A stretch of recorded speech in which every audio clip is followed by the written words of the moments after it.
Hi, welcome back. And if this is your first time, I'm Lisa, and I'd like to welcome you to the MTHFR Dementia Diva page and channel. And I would like to invite you to go ahead and subscribe if you have either the MTHFR gene or cognitive impairment. Feel free to join us and subscribe below. Click the bell. Once you do, you'll receive notifications of when a new video is uploaded. Today we're going to discuss the 7 things please never say to someone with a cognitive impairment. Some of these go over chronic illnesses or somebody with any type of invisible disability.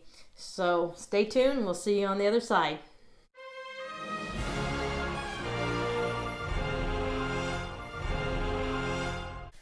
Number 1, I do that too. No, you don't do that too. Unless you have dementia or you have a cognitive impairment or you have whatever this invisible disease or disability that you have, no, you don't have that. You don't do the same thing. Somebody with cognitive impairment may not remember to take their medication. And this is not a one-time thing, it's a daily thing. Somebody with a cognitive impairment may have trouble remembering how one day to brush their teeth.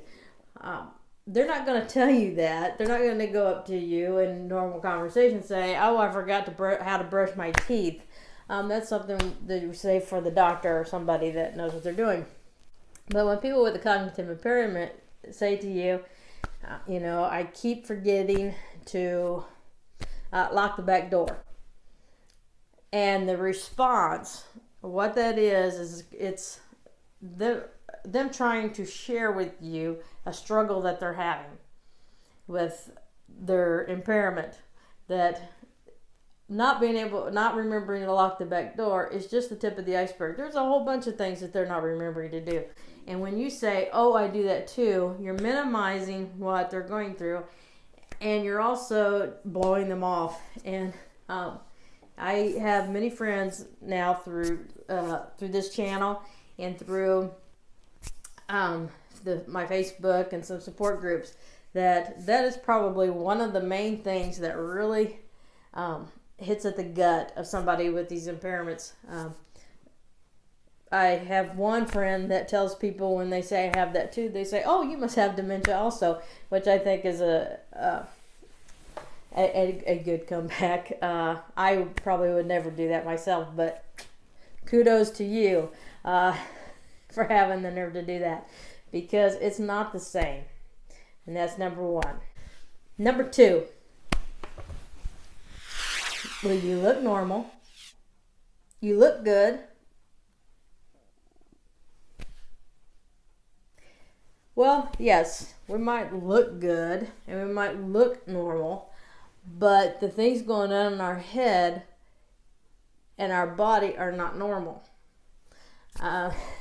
When you have a diagnosis of cognitive impairment, dementia, early onset Alzheimer's, you're doing everything you can to appear normal. We don't walk around drooling. It's a progressive disease.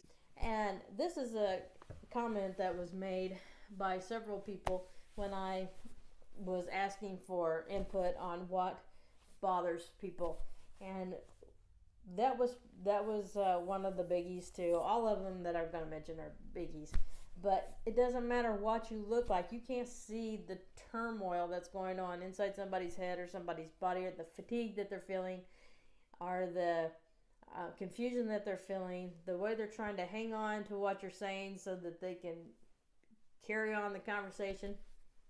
It's a struggle. All the time is a struggle. 100% of the time is a struggle. And looking normal, you look good, is one of those things that it's kind of a yeah, but. I know that's one of the things people say to me, "Well, you look good." Well, and I just joke back because of the old Saturday Night Live, if you're old enough, it doesn't matter how you feel. It matters how you look. So I always say that. Well, that's good, because it doesn't matter how you feel. It matters how you look. So that's just one to keep in mind. I don't think everybody is upset by it because we all like compliments anyway. So you look bad would really be worse, wouldn't it? So, but that's one of those things that, if you're taking it seriously and you're having an open dialogue with the person and accepting the fact that there is an issue, saying that you look good is not taken badly. In fact, it's welcomed because we have good days and we have bad days. And if you are down in the foxhole or whatever you want to call it with the person that has the disability, then you have that right to say, well, you're looking good today, because you're also the one on the day that something's going wrong and they need to go to the hospital, have permission to say, you know what, you're not right today, you don't look good today, we need to do something about this. And so if you have that kind of a relationship, by all means, you say you look good today, because that's an open relationship that's being honest. You look good today. Tomorrow you may go over there and say, you know what, not looking and sounding too good today, I think we need to go see the doctor, go to the hospital, we need to at least call somebody. And you will be respected, and that will be accepted a lot easier if that's the case. So this number 2 doesn't really pertain to everybody. It pertains to just people out in the, if you see people you haven't seen for a while and they're like, how you doing? I heard you had a stroke. Well, I'm hanging in there. Well, you look good. You look normal. Can't you come back to work? Well, no, because I can't find my way out the door. So those are things that I just want you to keep in mind. Number 3, if you only exercised more, if you only ate certain foods, if you only took these supplements, if you only tried harder, this wouldn't be happening. If only that were true. If only the magic bullet was to take this one special supplement. If only the magic bullet was to exercise more. By golly, I'd be out there exercising 24 hours a day if it would keep my brain from deteriorating more. I do exercise quite a bit. I have a gym membership. Right now, I just had a TIA, so on a week ago today, and so I've needed a lot of sleep. So that's why I have the beautiful hair. But if that was the magic bullet, don't you think we would be doing it? Number 4, I already told you that. You don't listen. But this does happen a lot. And I must say, this is not what it's the yelling at us that we don't listen. It's yelling at us that we already had this conversation. Don't yell. Just answer it again. Just answer it again. Because we're not intentionally. The other day, for example, my son said he needed something. And I said, why are you just now telling me? And he said, we have had this conversation 4 times. And I said, no, we have not. And then he was able to tell me each time we had that conversation. I believe him. I believe that we had that conversation because it all sounded right. But I honestly don't remember it. So when people are asking you a question that have an impairment, a few minutes may go by, 10 minutes, they don't remember that they already said that. They don't remember that they already asked that question. Or they forgot the answer and that's a question that's bothering them. And they need the answer to that question. And so they keep asking it because they can't keep forgetting. It's like a wall just comes down. And anything before that wall, it's gone.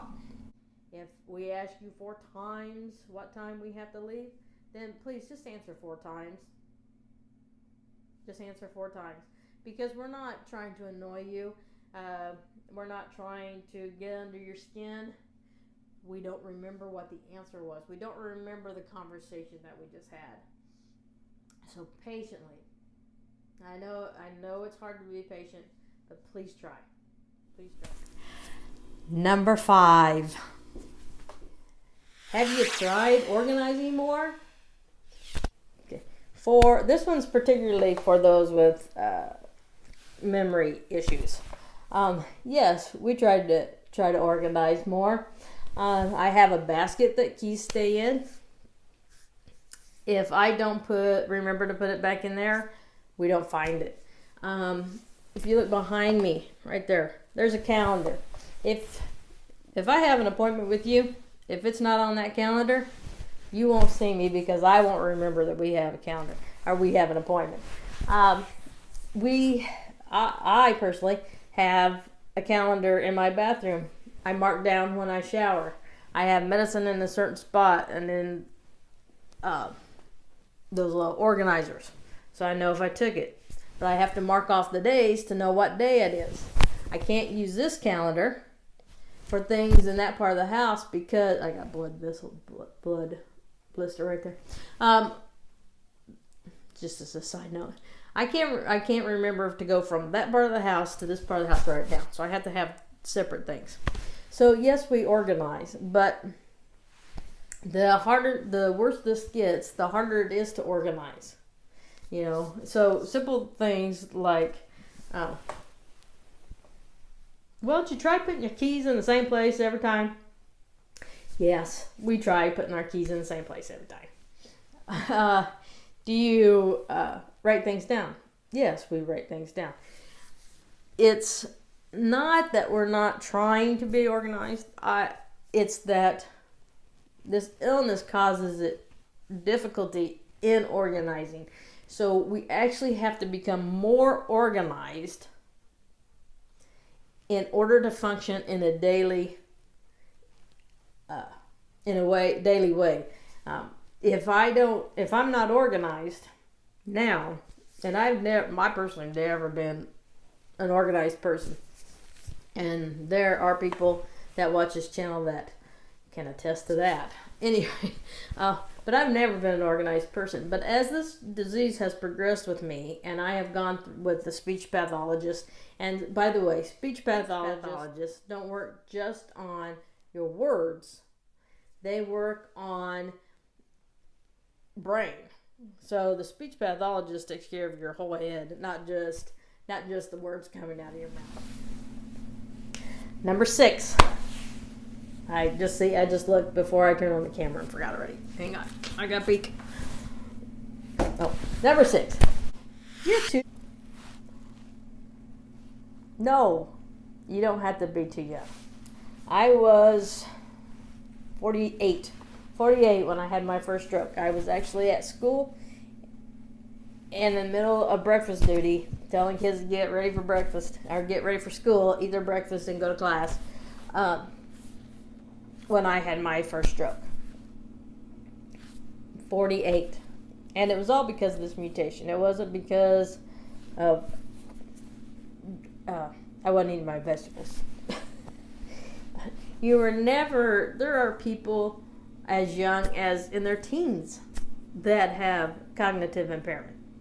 Cognitive impairment can come from all kinds of things. It can come from head trauma. It can come, it'd be genetic. It can be like a brain injury, acquired brain injury, or traumatic brain injury. Many things can cause the cognitive impairment.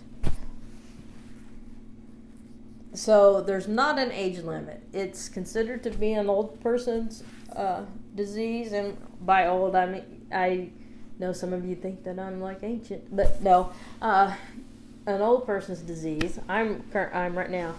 I'm 53, I think. 53. So this has been going on for a little while. But there's no. You don't have to be 70 or 80 to get cognitive impairment. You don't have to be. That's why there's early onset Alzheimer's. They wouldn't have a separate one. Early means it's before age 65. So their age has nothing to do with it.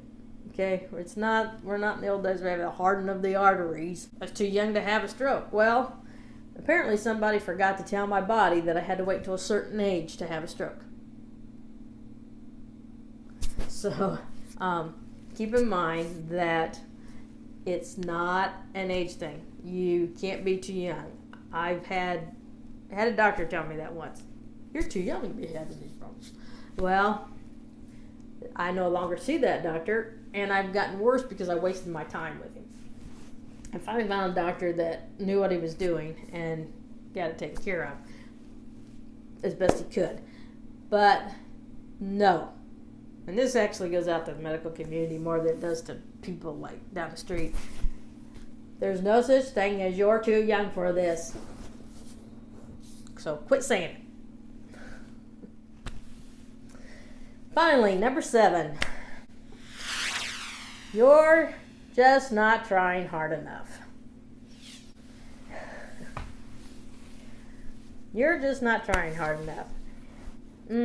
Well, you obviously have no idea what kind of energy, what kind of power it takes to just take a shower. Personally, this is one that irritates me the most. I know people basically through, I know in real life, I have several friends that have chronic illnesses. And then on Facebook, I'm in a couple of groups for the cognitive impairment and dementia part. And the thing that keeps coming up more and more and more is that, to think that we're not trying is discounting the effort we are putting forth to look good and to look normal and just to get daily things done. For me to get dinner, and I'm going to have to stop this soon because I just noticed it's time for my kids to come home. For me to get dinner around, I have to take a nap, lay everything out, because if I don't lay everything out, I forget ingredients. I'm not supposed to be cooking, but I do because we have to eat. People that are in wheelchairs, they're not in a wheelchair because they want to be. It's not because they didn't try hard enough, for crying out loud. I don't use a walker because I like it. It gets me the senior discount at places. When I don't use a walker, I don't get the senior discount, but I don't like it. And to say that we're not trying hard enough, we're trying really hard to get through life. We're trying really hard to do this. So the effort it takes, there are days that to take a shower, we have to decide, do we have the energy to take a shower and vacuum? Okay, if not, we only vacuum. We don't take a shower, or we just shower, take a nap, and don't. So we'll talk about this more. Thank you again for watching. I had to cut it short because everybody came home and the dogs were barking.